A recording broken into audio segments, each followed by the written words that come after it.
Hi, ನಾನು ಜನನಿ. ನನ್ನ ಚಾನಲ್ಗೆ ಸ್ವಾಗತ. ನೀವಿನ್ನೂ ಸಬ್ಸ್ಕ್ರೈಬ್ ಮಾಡದೆ ಈ ವಿಡಿಯೋನ ನೋಡ್ತಾ ಇದ್ದರೆ ಪ್ಲೀಸ್ ಸಬ್ಸ್ಕ್ರೈಬ್ ಮಾಡಿ, ಹಾಗೆ ಒಂದು ಲೈಕ್ ಮಾಡಿ. ಸೊ ಇವತ್ತಿನ ಟಾಪಿಕ್ ನೀವೆಲ್ಲ ತಮ್ಮನೇ ನೋಡಿದ್ದೀರಾ. ಸೊ ನಾವು ಪ್ರೆಗ್ನೆಂಟ್ ಅಂತ ಕನ್ಫರ್ಮ್ ಆದಮೇಲೆ ನಾವು ಯಾವ ಫುಡ್ ತೊಗೋಬೇಕು, ಯಾವ ಫುಡ್ ತೊಗೋಬಾರ್ದು, ಯಾವ ಫುಡ್ ತೊಗೊಂಡ್ರೆ ಬೆಟರ್ ಅಂತ ನೋಡೋಣ. ಸೊ ಮೊದಲ 3 ತಿಂಗಳು ಕ್ರೂಷಲ್ ಆಗಿರುತ್ತೆ. ನಾವು ತುಂಬ ಸೇಫಾಗಿರಬೇಕು ಆ ಟೈಮಲ್ಲಿ. ಮತ್ತು ಫುಡ್ನ ನಾವು ನೀಟಾಗಿ ತೊಗೋಬೇಕು, ಹೆಲ್ತಿ ಫುಡ್ ತೊಗೋಬೇಕು, ಹೊರಗಡೆ ಫುಡ್ ತೊಗೋಬಾರ್ದು. ನೀವು ಎಲ್ಲ ಬ್ಯಾಲೆನ್ಸ್ಡ್ ಫುಡ್ ತೊಗೊಳಕ್ಕೆ ಟ್ರೈ ಮಾಡಬೇಕು. ಮತ್ತು ವೆಜಿಟಬಲ್ಸಲ್ಲಿ ತರಕಾರಿ, ನೀವು ಎಲ್ಲ ಥರದ ತರಕಾರಿನ ತೊಗೋಬೋದು. ಕ್ಯಾರೆಟ್, ಬೀಟ್ರೋಟ್, ಬೆಂಡೆಕಾಯಿ, ಹುರುಳಿಕಾಯಿ, ಎಲ್ಲ ಥರದ ತರಕಾರಿನ ತೊಗೊಳ್ಳಿ. ಸೊ ಯಾವ ತರಕಾರಿ ತೊಗೊಂಡ್ರೆ ಸ್ವಲ್ಪ ಬೆಟರಾಗಿರುತ್ತೆ ಅಂದರೆ, ನಮಗೆ ಈ ಟೈಮಲ್ಲಿ ಫೋಲಿಕ್ ಆ್ಯಸಿಡು ಮತ್ತು ಫೋಲೇಟು ತುಂಬಾ ಇಂಪಾರ್ಟೆಂಟ್ ಆಗಿರುತ್ತೆ. ಹಾಗಾಗಿ ಸ್ಪಿನಚ್, ಪಾಲಕ್ ಸೊಪ್ಪನ್ನ ಇನ್ಕ್ಲೂಡ್ ಮಾಡ್ಕೊಳ್ಳಿ ನಿಮ್ಮ ಫುಡ್ಡಲ್ಲಿ ಜಾಸ್ತಿ. ಅದರಲ್ಲಿ ಐರನ್ ಕಂಟೆಂಟ್ ಇರುತ್ತೆ. ಹಾಗಾಗಿ ನೀವು ಈ ಟೈಮಲ್ಲಿ ಏನು ಬ್ಲಡ್ ಕಡಿಮೆ ಆಗುತ್ತೆ ಅದನ್ನು ಸ್ವಲ್ಪ ಚಾನ್ಸ್ ಕಡಿಮೆ ಇರುತ್ತೆ. ನಿಮ್ಮ ಫುಡ್ಡಲ್ಲಿ ಪಾಲಕ್ ಸೊಪ್ಪನ್ನ ಜಾಸ್ತಿ ಇನ್ಕ್ಲೂಡ್ ಮಾಡ್ಕೊಳ್ಳಿ, ಬ್ರೊಕೊಲಿ ಇನ್ಕ್ಲೂಡ್ ಮಾಡ್ಕೊಳ್ಳಿ, ಮತ್ತು ಸಿಹಿಗೆಣಸು, ಸ್ವೀಟ್ ಪೊಟ್ಯಾಟೊ ಮತ್ತು ಕ್ಯಾರೆಟ್ನ ಇನ್ಕ್ಲೂಡ್ ಮಾಡಿ. ಅದರಲ್ಲಿ ವಿಟಮಿನ್ ಎ ಕಂಟೆಂಟ್ ಇರುತ್ತೆ ಮತ್ತು ಫೋಲಿಕ್ ಇರುತ್ತೆ. ಸೊ ಸಿಹಿಗೆಣಸು ಮತ್ತು ಕ್ಯಾರೆಟು ಮಗುವಿನ ಹೆಲ್ತ್ ಮೀನ್ಸ್ ಮಗುವಿನ ಐ ಡೆವಲಪ್ಮೆಂಟ್ಗೆ ತುಂಬಾ ಇಂಪಾರ್ಟೆಂಟು. ಮತ್ತು ಏನಕ್ಕೆ ಈ ಫೋಲಿಕ್ ಆ್ಯಸಿಡು ಮತ್ತು ಫೋಲೇಟು ಇಂಪಾರ್ಟೆಂಟ್ ಅಂದರೆ, ಇವಾಗ ಏನಾದರೂ ಮಗುವಿನ ಬ್ರೈನು ಚೆನ್ನಾಗಿ ಡೆವಲಪ್ಮೆಂಟ್ ಆಗಬೇಕು, ಮತ್ತು ಯಾವುದೇ ಥರ ಒಂದು tube defects, neural tube defects ಅಂತ ಕರೀತಾರೆ, ಅದು ಆಗಬಾರ್ದು ಅಂದರೆ ಫೋಲಿಕ್ ಆ್ಯಸಿಡು ಮತ್ತು ಫೋಲೇಟು ತುಂಬಾ ಇಂಪಾರ್ಟೆಂಟು. ಸೊ ಹಾಗಾಗಿ ಫೋಲಿಕ್ಕು ಮತ್ತು ಫೋಲೇಟು ಇರೋವಂಥ ಎರಡು ಒಂದೇ, ಅದು ಇರೋ ಅಂಥ ಫುಡ್ನ ಜಾಸ್ತಿ ತೊಗೊಳ್ಳಿ ನಿಮ್ಮ ಫುಡ್ಡಲ್ಲಿ. ಹಾಗಾಗಿ ಕ್ಯಾಪ್ಸಿಕಮ್ಮು ಮತ್ತು ಸಿಹಿ ಪೊಟ್ಯಾಟೊ ಮತ್ತು ಕ್ಯಾರೆಟು, ಪಾಲಕ್ಕು, ಇದನ್ನು ಜಾಸ್ತಿ ಇನ್ಕ್ಲೂಡ್ ಮಾಡ್ಕೊಳ್ಳಿ. ಓಕೆ, ನಮಗೆ ಕೆಲವೊಂದು ಸಲ ಏನಾಗುತ್ತೆ ಅಂದರೆ ಬ್ರೊಕೊಲಿ ಎಲ್ಲ ಕಡೆ ಸಿಗಲ್ಲ. ನೀವು ಟೊಮೆಟೊನ ಇನ್ಕ್ಲೂಡ್ ಮಾಡ್ಕೊಳ್ಳಿ, ಅದರಲ್ಲಿ ವಿಟಮಿನ್ ಸಿ ಇದೆ ಮತ್ತು ಫೋಲೇಟ್ ಇದೆ. ಟೊಮೆಟೊ ಅಂದರೆ ಟೊಮೆಟೊ ಚಟ್ನಿ, ಟೊಮೆಟೊ ಪಲ್ಯ, ನೀವು ಯಾವ ಫಾರ್ಮಲ್ಲಾದರೂ ಟೊಮೆಟೊನ ಯೂಸ್ ಮಾಡ್ಬೋದು. ಆಮೇಲೆ ನಮ್ಮ ಬಾಡಿ ಐರನ್ನ ಅಬ್ಸರ್ವ್ ಮಾಡಬೇಕು ಅಂದರೆ ವಿಟಮಿನ್ ಸಿ ಇಂಪಾರ್ಟೆಂಟು. ಸೊ ಹಾಗಾಗಿ ನನಗೆ ಐರನ್ ಲಾಸ್ ಆಗಿದೆ, ನಾನು ಇಂಪ್ರೂವ್ ಮಾಡ್ಕೋಬೇಕು ಅಂತ ಒಂದೇ ಫುಡ್ನ ಡೈಲಿ ತೊಗೊಳಕ್ಕೆ ಹೋದರೆ ನಮ್ಮ ಬಾಡಿ ಅಬ್ಸರ್ವ್ ಮಾಡಲ್ಲ. ನಾವು ಹಾಗಾಗಿ ಬ್ಯಾಲೆನ್ಸ್ ಫುಡ್ ತೊಗೋಬೇಕು. ಐರನ್ನು ನಮ್ಮ ಬಾಡಿ ಅಬ್ಸರ್ವ್ ಮಾಡ್ಕೋಬೇಕು ಅಂದರೆ ವಿಟಮಿನ್ ಸಿ ಇಂಪಾರ್ಟೆಂಟ್ ಆಗಿರುತ್ತೆ. ಸೊ ಬ್ಯಾಲೆನ್ಸ್ ಫುಡ್ ತೊಗೊಂಡಾಗ ನಮ್ಮ ಬಾಡಿಗೆ ಬೇಕಾಗಿರೋ ಅಂಥ ಪ್ರೋಟೀನ್ಸ್ ಆಗ್ಬೋದು, ಮಿನರಲ್ಸ್ ಆಗ್ಬೋದು, ಎಲ್ಲದನ್ನೂ ನೀಟಾಗಿ ಅಬ್ಸರ್ವ್ ಮಾಡ್ಕೊಳ್ಳುತ್ತೆ. ಇನ್ನು ಫ್ರೂಟ್ಸಲ್ಲಿ ನೀವು ಈ ಟೈಮಲ್ಲಿ ಫ್ರೂಟ್ಸು, ವೆಜಿಟಬಲ್ಸ್ನ ಜಾಸ್ತಿ ತೊಗೊಳ್ಳಿ. ಫ್ರೂಟ್ಸಲ್ಲಿ ಎಲ್ಲ ಥರದ ಫ್ರೂಟ್ಸ್ನ ತೊಗೋಬೋದು. ಆ್ಯಪಲ್ ತಿನ್ನೋದ್ರಿಂದ ಕಾನ್ಸ್ಟಿಪೇಷನ್ ಪ್ರಾಬ್ಲಮ್, ಈ ಟೈಮಲ್ಲಿ ಆಗೋಂಥ ಕಾನ್ಸ್ಟಿಪೇಷನ್ ಪ್ರಾಬ್ಲಮ್ ಕಡಿಮೆ ಆಗುತ್ತೆ, ಡೈಜೆಷನ್ ಚೆನ್ನಾಗಾಗುತ್ತೆ. ಬನಾನಾ ತಿನ್ನೋದ್ರಿಂದ ಡೈಜೆಷನ್ ಚೆನ್ನಾಗಾಗುತ್ತೆ ಮತ್ತು ಪೊಟ್ಯಾಷಿಯಮ್ ಚೆನ್ನಾಗಿರುತ್ತೆ. ಮತ್ತು ಆರೆಂಜ್, ವಿಟಮಿನ್ ಸಿ ಚೆನ್ನಾಗಿರುತ್ತೆ. ಸೊ ಫ್ರೂಟ್ಸಲ್ಲಿ ವಿಟಮಿನ್ ಸಿ ಇರೋವಂಥ ಫ್ರೂಟ್ ಅಂದರೆ ಆರೆಂಜೇ. ಮತ್ತು ನಿಂಬೆಹಣ್ಣಲ್ಲಿ ಇರುತ್ತೆ. ಸೊ ನಿಂಬೆಹಣ್ಣಿಂದು ಜ್ಯೂಸ್ ಎಲ್ಲ ಕುಡಿಯೋಕೆ ಹೋದರೆ ಕೆಲವೊಬ್ಬರಿಗೆ ನಾಸಿಯಾ ಇರುತ್ತೆ, ವಾಮಿಟಿಂಗ್ ತಲೆ ಸುತ್ತು, ಆ ಥರ ಎಲ್ಲ ಇರುತ್ತೆ. ನೀವು ಆರೆಂಜ್ನ ಯೂಸ್ ಮಾಡ್ಬೋದು. ಮತ್ತು ದಾಳಿಂಬೆಹಣ್ಣು, ಅದರಿಂದ ಬ್ಲಡ್ ಚೆನ್ನಾಗಿ ಇಂಪ್ರೂವ್ ಆಗುತ್ತೆ. ಹಾಗಾಗಿ ಎಲ್ಲ ಥರದ ಫ್ರೂಟ್ಸ್ನ ತೊಗೊಳ್ಳಿ. ಯಾವ ಫ್ರೂಟ್ ತೊಗೋಬಾರ್ದು ಅಂದರೆ ಪಪಾಯ ಮತ್ತು ಅನಾನಸ್ನ ತೊಗೋಬೇಡಿ. ಏನಕ್ಕೆ ಅಂದರೆ ಡಾಕ್ಟ್ರ್ ಹೇಳ್ತಾರೆ ಪರಂಗಿಕಾಯಿನ ತೊಗೋಬೇಡಿ, ಬಟ್ ತುಂಬ ಹಣ್ಣಾಗಿರೋ ಅಂಥ ಪಪಾಯನ ತೊಗೋಬೋದು ಅಂತ. ಬಟ್ ಆದರೆ ಆ ಪಪಾಯ ಮತ್ತು ಅನಾನಸ್ನ ಮನೇಲಿ ಕೊಡೋಲ್ಲ, ಕಂಪ್ಲೀಟಾಗಿ ರೆಸ್ಟ್ರಿಕ್ಟ್ ಮಾಡ್ತಾರೆ. ಹಾಗಾಗಿ ಪಪಾಯ ಮತ್ತು ಅನಾನಸ್ನ ತೊಗೋಬೇಡಿ. ಅದು ಬಿಟ್ಟು ನೀವು ಬೇರೆ ಎಲ್ಲ ಥರದ ಫ್ರೂಟ್ಸ್ನ ತೊಗೋಬೋದು. ಡೈಜೆಷನ್ ಚೆನ್ನಾಗಾಗುತ್ತೆ. ಆ್ಯಂಡ್ ನಿಮಗೆ ಐರನ್ ಲಾಸ್ ಎಲ್ಲ ಆಗ್ತಾ ಇರುತ್ತಲ್ಲ, ಮೀನ್ಸ್ ಅಂದರೆ ನಿಮ್ಮ ಬಾಡೀಲಿ ಬ್ಲಡ್ ಕಡಿಮೆ ಆಗ್ತಾ ಇರುತ್ತೆ ಈ ಟೈಮಲ್ಲಿ. ಏಕೆಂದರೆ ಮಗುವಿನ ಗ್ರೋತ್ಗೆ ಸಹ ಬ್ಲಡ್ ಬೇಕಾಗೋದ್ರಿಂದ ಬ್ಲಡ್ ಕಡಿಮೆ ಆಗ್ತಿರುತ್ತೆ, ಅದೆಲ್ಲ ಸರಿ ಹೋಗುತ್ತೆ. ಹಾಗಾಗಿ ಎಲ್ಲ ಥರದ ಫ್ರೂಟ್ಸ್ನ ಇನ್ಕ್ಲೂಡ್ ಮಾಡ್ಕೊಳ್ಳಿ. ಇನ್ನು ನಾನ್ ವೆಜ್ಗೆ ಬಂದರೆ ನಾನು ಫಸ್ಟ್ 3 ಮಂತ್ಸ್ ಮಾತ್ರ ಹೇಳ್ತಾ ಇರೋದು. ಈ ಟೈಮಲ್ಲಿ ಸ್ವಲ್ಪ ಅವಾಯ್ಡ್ ಮಾಡಿ, ಯಾಕೆಂದರೆ ನಾನ್ ವೆಜ್ಜು ಈಟಾಗಿರುತ್ತೆ. ಆಮೇಲೆ ಅದು ಸ್ವಲ್ಪ ಮೋಷನ್ಗೆಲ್ಲ ಪ್ರಾಬ್ಲಮ್ ಆಗುತ್ತೆ ನಾವು ಜಾಸ್ತಿ ಯೂಸ್ ಮಾಡಿದ್ರೆ. ಹಾಗಾಗಿ ಈ ಟೈಮಲ್ಲಿ ಸ್ವಲ್ಪ ಅವಾಯ್ಡ್ ಮಾಡಿ. ತೊಗೊಳ್ಳಿ, ಲಿಮಿಟಾಗಿ ತೊಗೊಳ್ಳಿ.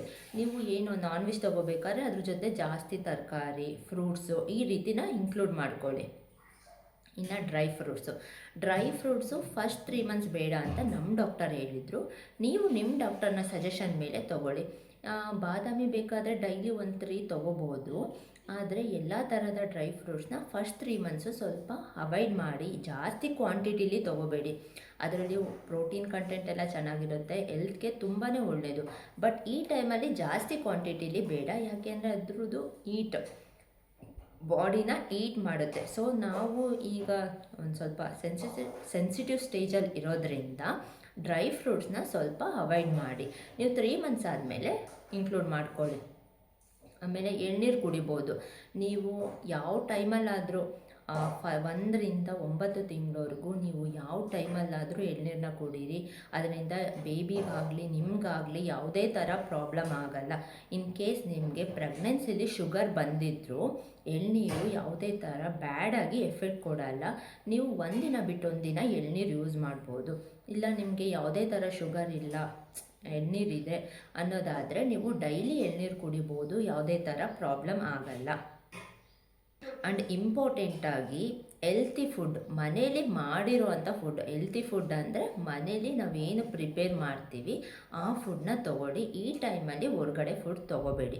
ಆ್ಯಂಡ್ ಮೊಳಕೆ ಕಾಳು ತುಂಬಾ ಒಳ್ಳೆಯದು. ಆದರೆ ನಾವು ಏನು ಮಾಡ್ತೀವಿ, ಜನರಲಾಗಿ ಹೆಸ್ರು ಕಾಳನ್ನೆಲ್ಲ ಮೊಳಕೆ ಬರೆಸ್ಬಿಟ್ಟು ಹಾಗೆ ತಿಂತೀವಿ. ನಾವು ಏನು ಕುಕ್ಕೇನು ಮಾಡಲ್ಲ, ಸಲಾಡಲ್ಲಿ ಈ ಥರ ಎಲ್ಲ ಯೂಸ್ ಮಾಡ್ಕೋತೀವಲ್ವ. ಈ ಟೈಮಲ್ಲಿ ಬೇಡ, ಕುಕ್ ಮಾಡಿ ತಿನ್ನಿ. ಅಟ್ಲೀಸ್ಟ್ ಸ್ಟೀಮ್ ಆದರೂ ಮಾಡಿ. ಯಾಕೆ ಅಂದರೆ ಅದರಲ್ಲಿ ಈ ಕೋಲಿ ಆ ಥರ ಎಲ್ಲ ಬ್ಯಾಕ್ಟೀರಿಯಾ ಇರೋದ್ರಿಂದ ಸ್ವಲ್ಪ ಕೆಲವೊಂದು ಚಾನ್ಸಸ್ಸಲ್ಲಿ ಅದು ಎಫೆಕ್ಟ್ ಆಗುತ್ತೆ, ಆಯಿತಾ. ನಾವು ಏನು ಈ ಟೈಮಲ್ಲಿ ರಿಸ್ಕ್ ತೊಗೊಳ್ಳೋದು ಬೇಡ ಅಲ್ವಾ. ಹಾಗಾಗಿ ಮೊಳಕೆ ಕಾಳು ಒಳ್ಳೆಯದು, ಆದರೆ ಅದನ್ನು ಕುಕ್ ಮಾಡಿಕೊಂಡು ಯೂಸ್ ಮಾಡಿ. ಆಮೇಲೆ ನೀವು ಈ ಟೈಮಲ್ಲಿ ಸಲಾಡ್ನೆಲ್ಲ ಯೂಸ್ ಮಾಡಬೇಡಿ. ಯಾಕೆಂದರೆ ನಾವು ಎಷ್ಟೇ ನೀಟಾಗಿ ತರಕಾರಿನ ವಾಶ್ ಮಾಡಿದರೂ ತುಂಬ ಕೆಮಿಕಲ್ಸ್ ಹಾಕಿರ್ತಾರೆ. ನಾವು ಅದು ಅದನ್ನು ತರಕಾರಿನ ಬೆಳಿಬೇಕಾದ್ರೆ ತುಂಬ ಕೆಮಿಕಲ್ಸ್ ಯೂಸ್ ಮಾಡಿರ್ತಾರೆ. ನಾವು ಉಪ್ಪೆಲ್ಲ ಹಾಕಿ ನೀಟಾಗಿ ವಾಶ್ ಮಾಡಿದ್ರು ಕೆಲವೊಂದು ಸಲ ಏನು ಪೆಸ್ಟಿಸೈಡ್ಸ್ ಆಗ್ಬೋದು, ಬ್ಯಾಕ್ಟೀರಿಯಾ ಆಗ್ಬೋದು, ಇರೋ ಚಾನ್ಸಸ್ ಇರುತ್ತೆ. ಹಾಗಾಗಿ ಹಸಿ ತರಕಾರಿ ಸಲಾಡ್ನ ತಿನ್ನಬೇಡಿ. ನೀವು ಬೇಕಾದ್ರೆ ಸ್ವಲ್ಪ ಸ್ಟೀಮ್ ಮಾಡಿಕೊಂಡು ಯೂಸ್ ಮಾಡಿ, ಬೆಟರ್ ಆಗಿರುತ್ತೆ. ಆ್ಯಂಡ್ ಮೊಳಕೆ ಕಾಳನ್ನೂ ಅಷ್ಟೇ, ಮೊಳಕೆ ಕಾಳು ಒಳ್ಳೆಯದು. ನೀವು ಎಲ್ಲ ಥರದ ಮೊಳಕೆ ಕಾಳನ್ನ ಯೂಸ್ ಮಾಡ್ಬೋದು. ಆದರೆ ಏನಂದರೆ ನೀವು ಸ್ವಲ್ಪ ಸ್ಟೀಮ್ ಮಾಡಿಕೊಂಡು ಇಲ್ಲ ಕುಕ್ ಮಾಡಿ, ನೀವು ಇಲ್ಲ ಸಾಂಬಾರಲ್ಲಿ ಈ ಥರ ಯಾವ ಥರನಾದರೂ ಒಂದು ರೀತಿ ಯೂಸ್ ಮಾಡ್ಕೊಳ್ಳಿ. ಇನ್ನು ನೀವು ಊಟ ತಿಂಡಿ ಮುದ್ದೆ ರೊಟ್ಟಿ ಎಲ್ಲ ಥರ ತೊಗೊಳ್ಳಿ, ಏನೂ ಪ್ರಾಬ್ಲಮ್ ಆಗಲ್ಲ. ಕೆಲವೊಬ್ಬರಿಗೆ ಏನಾಗಿರುತ್ತೆ ಅಂದರೆ ತಲೆ ಸುತ್ತು ಮತ್ತು ವಾಮಿಟಿಂಗು ಎಲ್ಲ ಜಾಸ್ತಿ ಇರುತ್ತೆ. ಅವ್ರಿಗೆ ಏನು ಫುಡ್ ಸೇರ್ತಾ ಇರಲ್ಲ. ನೀವು ಆದಷ್ಟು ಸ್ವಲ್ಪನಾದರೂ ತೊಗೊಳಕ್ಕೆ ಟ್ರೈ ಮಾಡಿ. ನಿಮ್ಗೆ ಏನು ಇಷ್ಟನೋ ಅದನ್ನೇ ಮಾಡಿಕೊಂಡು ಸ್ವಲ್ಪ ಆದರೂ ತೊಗೊಳ್ಳಿ. ಆ್ಯಂಡ್ ನೀರು ಚೆನ್ನಾಗಿ ಕುಡೀರಿ. ನೀರು ಕೆಲವೊಬ್ರು ಕುಡಿಯೋದೇ ಇಲ್ಲ, ನಂಗೆ ನೀರು ಕುಡಿದ್ರೆ ವಾಮಿಟ್ ಆಗುತ್ತೆ ಅನ್ನೋ ಥರ ಎಲ್ಲ ನೀರನ್ನ ಅವಾಯ್ಡೇ ಮಾಡಿರ್ತಾರೆ. ಬೇಡ, ನೀರು ಪರವಾಗಿಲ್ಲ, ನೀರು ನಿಮ್ಗೆ ಸ್ವಲ್ಪ ಒಂದೇ ಸಲ ಜಾಸ್ತಿ ಕುಡಿಯೋಕೆ ಹೋಗಬೇಡಿ. ಅವಾಗವಾಗ ಸ್ವಲ್ಪ ಸಿಪ್ ಬೈ ಸಿಪ್ ಅನ್ನೋ ಥರ ಸ್ವಲ್ಪ ನೀರನ್ನ ಕುಡೀರಿ. ಇನ್ನು ನಾವೇನು ತೊಗೋಬಾರ್ದು, ನಾವು ಕಂಪ್ಲೀಟಾಗಿ ಏನನ್ನ ಅವಾಯ್ಡ್ ಮಾಡಬೇಕು ಅಂದರೆ ಹೊರಗಡೆ ಐಟಮು, ಮಸಾಲೆ ಪುಡಿ, ಗೋಬಿ, bakery item, chips, Lay's, puffs, bread, biscuit ಇದನ್ನೆಲ್ಲ ಕಂಪ್ಲೀಟಾಗಿ ಅವಾಯ್ಡ್ ಮಾಡಿ ಫಸ್ಟ್ 3 ಮಂತ್ಸು.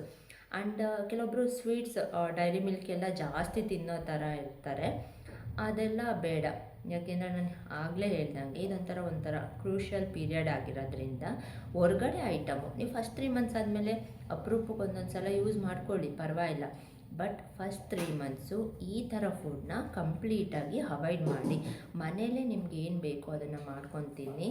ಆ್ಯಂಡ್ ಅದು ಹೆಲ್ತಿ ಆಗಿರುತ್ತೆ ಮತ್ತು ಸೇಫ್ ಆಗಿರುತ್ತೆ. ಫುಡ್ಡಲ್ಲಿ ಎಗ್ ಇನ್ಕ್ಲೂಡ್ ಮಾಡ್ಕೊಳ್ಳಿ, ಯಾಕೆಂದರೆ ಪ್ರೋಟೀನ್ ಕಂಟೆಂಟು ಬೇಕು, ಆಯಿತಾ. ಸೊ ಹಾಗಾಗಿ ಎಗ್ನ ಇನ್ಕ್ಲೂಡ್ ಮಾಡಿ. ಮತ್ತು ಏನು ಫೋಲಿಕ್ ಆ್ಯಸಿಡು ಹೇಗೆ ಇಂಪಾರ್ಟೆಂಟೋ ಪ್ರೋಟೀನ್ ಕಂಟೆಂಟು ಸಹ ತುಂಬಾ ಇಂಪಾರ್ಟೆಂಟು. ಮತ್ತು ಐರನ್ನು ಎಲ್ಲ ಥರದ ಪ್ರೋಟೀನ್ಸ್, ವಿಟಮಿನ್ಸು ನಮ್ಮ ಬಾಡಿಗೆ ಬೇಕು. ಹಾಗಾಗಿ ಎಲ್ಲ ಥರದ ಫುಡ್ಡು ಅಂದರೆ ಎಲ್ಲ ಥರದ ಕಾಳುಗಳು, ಫ್ರೂಟ್ಸ್ ಆಗ್ಬೋದು, ತರಕಾರಿ ಆಗ್ಬೋದು, ಎಲ್ಲದನ್ನು ಇನ್ಕ್ಲೂಡ್ ಮಾಡ್ಕೊಳ್ಳಿ, ಆಯಿತಾ. ಆ್ಯಂಡ್ ಇಂಪಾರ್ಟೆಂಟು ಪಾಲಕ್ ಸೊಪ್ಪು. ನೀವು ಸೊಪ್ಪಲ್ಲಿ ಎಲ್ಲ ಥರದ ಸೊಪ್ಪನ್ನ ಯೂಸ್ ಮಾಡಿ. ದಂಟಿ ಸೊಪ್ಪು, ಮೆಂತ್ಯ ಸೊಪ್ಪು, ಪಾಲಕ್ಕು, ಎಷ್ಟು ವೆರೈಟಿ ಸೊಪ್ಪಿದ್ದಾವೆ. ಎಲ್ಲ ಥರ ಸೊಪ್ಪನ್ನ ಯೂಸ್ ಮಾಡಿ. ಅದರಲ್ಲೂ ಮೆಂತ್ಯ ಸೊಪ್ಪನ್ನ ಜಾಸ್ತಿ ಯೂಸ್ ಮಾಡಿ. ಅದರಲ್ಲಿ ಐರನ್ ಕಂಟೆಂಟು ಜಾಸ್ತಿ ಇರುತ್ತೆ. ಹಾಗಾಗಿ ನಿಮಗೆ ಏನು ಈ ಟೈಮಲ್ಲಿ ಅಂತ ಒಂದು ಐರನ್ ಕಡಿಮೆ ಆಗುತ್ತಲ್ಲ, ಅದ್ರ ಚಾನ್ಸಸ್ಸ ಕಡಿಮೆ ಮಾಡುತ್ತೆ. ಮತ್ತು ಇನ್ನು ಅದೇ ಸಿಹಿಗೆಣಸು, ಕ್ಯಾರೆಟು, ಕ್ಯಾಪ್ಸಿಕಮ್ಮು ಮತ್ತು ಟೊಮ್ಯಾಟೊ ಎಲ್ಲ ಜಾಸ್ತಿ ಇನ್ಕ್ಲೂಡ್ ಮಾಡ್ಕೊಳ್ಳಿ. ಫ್ರೂಟ್ಸ್ ಎಲ್ಲ ಥರದ ಫ್ರೂಟ್ಸ್ನ ತಿನ್ನಿ, ವೆಜಿಟೇಬಲ್ಸ್ನೆಲ್ಲ ಚೆನ್ನಾಗಿ ತೊಗೊಳ್ಳಿ. ಪ್ರೋಟೀನು ಇಂಪಾರ್ಟೆಂಟು, ಸೊ ಪ್ರೋಟೀನ್ ಇರೋ ಅಂಥ ಐಟಮ್ಸು ಸಹ ತೊಗೊಳ್ಳಿ. ಸೊ ನಿಮಗೆ ಈ ರೀತಿ ಪ್ರೆಗ್ನೆನ್ಸಿ ಅಥವಾ ಆ ಪಾಪು ಆದಮೇಲೆ ಯಾವುದಾದ್ರೂ ರಿಲೇಟೆಡ್ ವೀಡಿಯೋಸ್ ಬೇಕು ಅಂದರೆ ನನಗೆ ಕಮೆಂಟ್ ಮಾಡಿ. ಆ್ಯಂಡ್ ನನ್ನ ಎಲ್ಲ ವೀಡಿಯೋಸ್ನ ಎಂಡ್ವರೆಗೂ ನೋಡಿ, ಸಬ್ಸ್ಕ್ರೈಬ್ ಮಾಡಿ, ಹಾಗೆ ಲೈಕ್ ಮಾಡಿ. ಮತ್ತೆ ಮುಂದಿನ ಲಾಗಲ್ಲಿ ಸಿಗ್ತೀನಿ. ಬಾಯ್ ಬಾಯ್.